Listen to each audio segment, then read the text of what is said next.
नमस्कार, सत्यदर्शन न्यूज मध्ये आपले स्वागत आहे. मी पायल शहा. एक नजर टाकूया आजच्या ठळक घडामोडीवर. युद्धामुळे सोन्या चांदीच्या किमतींनी पुन्हा भरली धडकी. इस्रायल, अमेरिका आणि इराणच्या युद्धामुळे फक्त त्यांचे देश नव्हे तर अख्खं जग टेन्शन मध्ये आलंय.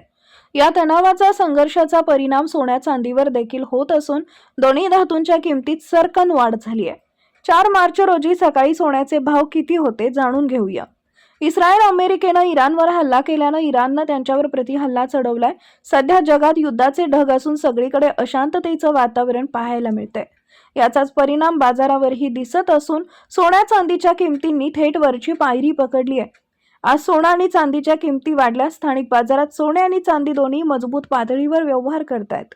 24 कॅरेट सोन्याच्या किमती 1.1% वाढून प्रति 10 ग्रॅमसाठी 1,63,510 रुपये भाव झालाय, तर चांदीचे दर प्रति किलोसाठी 2,67,690 रुपये झालेत. जागतिक पातळीवरच्या तेजीचे भारतीय बाजारावर स्पष्ट परिणाम होत असून सुरक्षित आश्रयस्थान म्हणून गुंतवणूकदार पुन्हा सोन्याकडे वळत आहेत.